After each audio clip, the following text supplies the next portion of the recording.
ganda dito. Ang payapa, malayo sa realidad ng syudad.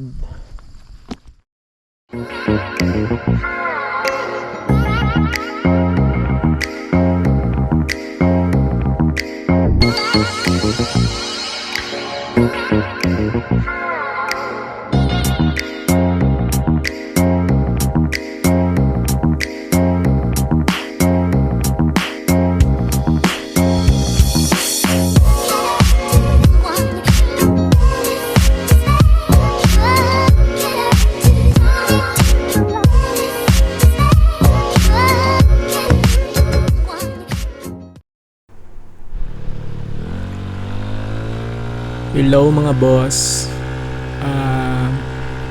Kuha itong video na to Monday, November 4. Galing ako sa long weekend vacation.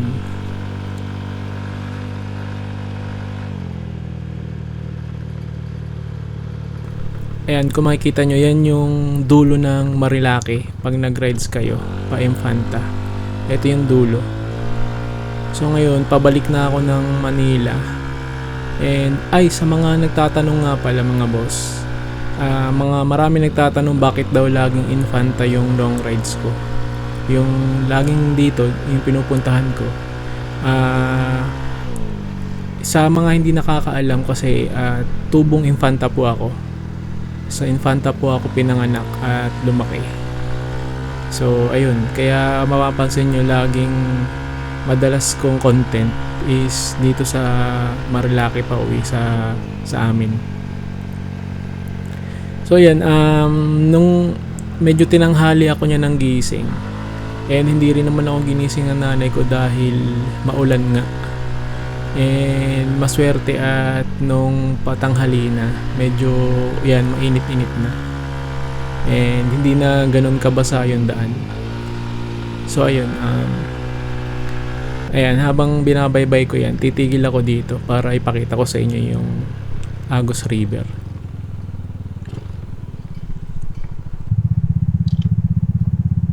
Hindi ko alam kung kita sa camera. Ayan o.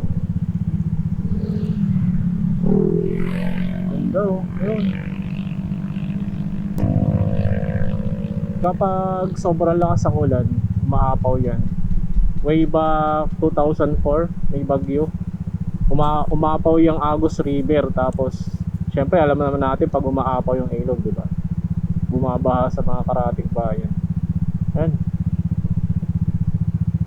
Ganda ng kabundukan, ng kalikasan. Sana abutin pa ng mga susunod na henerasyon yung kagandahan ng ating kalikasan. Actually, yun yung natatandaan ko na pinakamalalang nangyari nung nagkaroon ng flash flood sa Infanta. Tsaka sa mga karatig bayan, general na real. Pero maraming beses na rin umapaw yung Agus River. Hindi lang nung 2004. Tapos ito yung pinaka-favorite spot ko dito sa kasi meron ditong parang giant half pipe. Meron siyang tigkabilang slope. Kung maintindihan to ng mga skateboarder natin na mga tropa at mga bossing natin dyan. Ayan, slope siya. So, nung way back 11 years ago, madalas ako dyan. Ayan, sisingit ko dito yung mga clip. 2013. Ayan, kung mapapansin nyo, hindi pa asphalt. And yan yung aking sport nung bata pa ako. Actually, bata pa rin naman ako.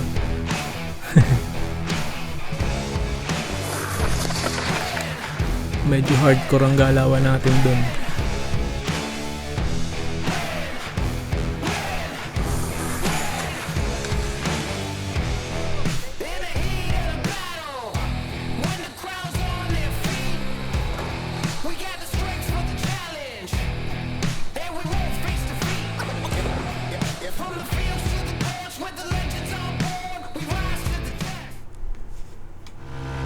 So ayun mga boss, nakita nyo naman kung ang laki ng pinagbago ng lugar. And Nowadays kasi nagiging weekend destination na yung Infanta eh. Before, ayun, sabi ko nga 2013 yun. Hindi pa ganun kadami yung riders na pumupunta ng Infanta. At hindi pa ganun din kadami yung dumadaan. So hindi pa ganun, well, delikado din naman yung sport na yun, yung paglo-longboard. Pero I mean, hindi ganun ka kasi kokonti pa lang yung dumadaan. Unlike now, pag gagawin dun yun sa lugar na yun, siguro kailangan ng spotter in both ends para alam kung may darating na sasakyan. Kasi hindi biro yung downhill longboarding eh. Kasi kailangan medyo aware ka eh. And ayun, yung decision making, kailangan mabilis ka kasi nga wala naman siyang brake eh. Ginagamit lang yung brake, yung foot brake, tapos yung ginagawa ko kanina, power slide. Yan. Power shutdown. Nakalimutan ko na yung tamang term. Tagal na kasi. So yan, yung bridge na to, nandyan sa baba niyan ang sikat na pinupuntahan ng mga riders, yung Kakawayan Falls. Yung kanina naman, nandun yung Pinlock Falls. Ayan, tapos approaching na dito sa yung paggaling kang Infanta, yung pinakalas na tulay. Bale, yung time na dumaan ako, ginagawa yung tulay and medyo maputik. So yan, makikita nyo, medyo maputik yan. Medyo uminit na nga yung panahon eh. Kung maulan, grabe dyan, sobrang dulas. Kaya sa mga dadaan, doble ingat. I think di pa yan tapos hanggang ngayon, kasi last week lang tong video na to eh. Ayan dyan ako kinakabahan eh kasi ang dulas. Kasi yung gulong ko hindi naman dual sport ba yun? Ang tawag doon. Hindi siya ganun kakapit din sa putik. So medyo nag-skid pagka napadiin yung silinyador. Medyo curious ako sa bahay na yan. Ang tagal ko nang dumadaan dyan pero parang abandonado siya. Titigil ako dyan eh kasi ihina ako tas nauuwaw ako. Stop over muna tayo. Medyo nadi-jingle ako eh.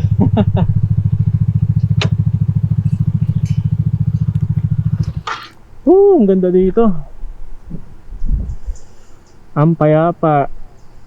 Malayo sa realidad ng syudad. Hindi muna tayo mga gar.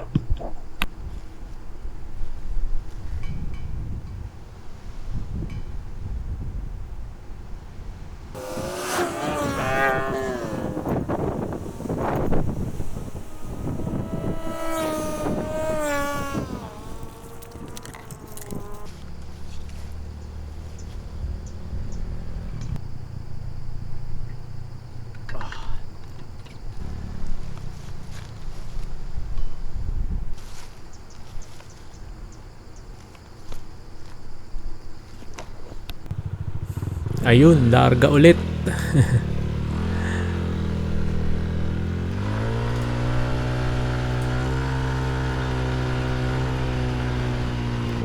Medyo hindi ako nagmamadali ng mga oras yan kasi hindi naman, wala naman ako inahabol na oras at gabi pa naman yung pasok ko.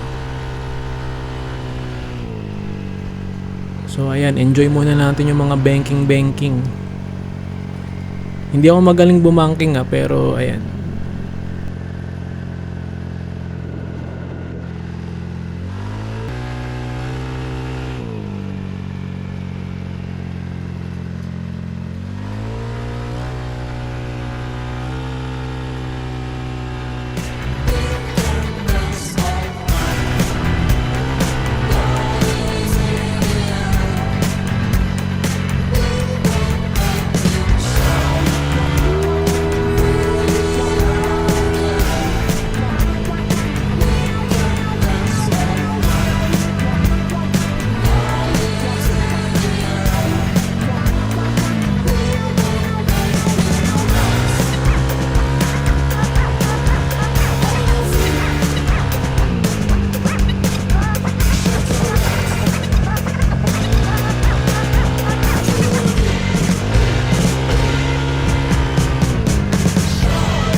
ayun, natapos na yung bankingan. Actually meron pa dyan, kaso lang hindi na umabot yung battery ng GoPro ko eh. Kaya hindi ko na na-record yung mga susunod. Maraming salamat sa panonood mga bossing. Kung nakarating ka hanggang dito sa huli, paki-share and follow na lang po. Salamat.